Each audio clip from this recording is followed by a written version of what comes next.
Bude prebiehať. Vidíme rolovať tornádo. Pri rolovaní na dráhe je pripravený k vzletu, to znamená, krídla sú roztiahnuté do svojej maximálnej šírky, do svojho maximálneho uhlu, vysunuté predné sloty, vysunuté klapky, lietadlo je tzv. Vzletovej konfigurácii. Vidíme podvesené má, neviem, či sú to prídavné nádrže, nie som odborník na takú techniku, ale vyzerá to asi prídavná nádrž. Stavili tornádo. Takže dámy a páni, na medzinárodných leteckých dňoch SIAF 2018 rarita vo vzduchu, nemecké tornádo, 2 motory, nechajte si to pekne vypočuť.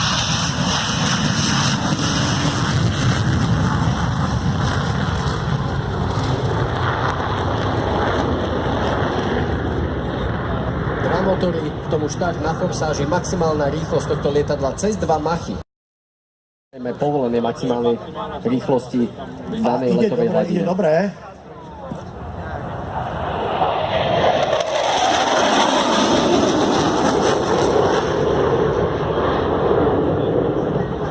Ten profil krídel tak sklopil, že to vyzeralo lietadlo presne ako delta krídlo pri niektorých typoch lietadiel.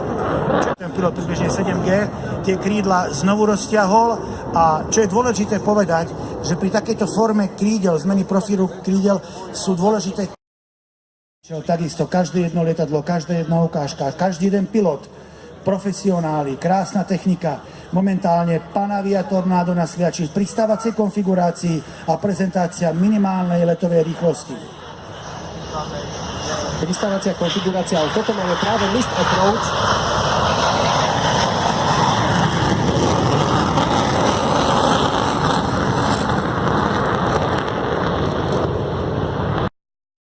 Samozrejme. Teda Panavia Tornado v službách nemeckých vzdušných síl. Ide o lietadlo, teda, ak som spomínal, s maximálnou rýchlosťou cez 2 machy, takže veľmi, veľmi rýchly kúsok, ale zároveň s doletom 1490 km.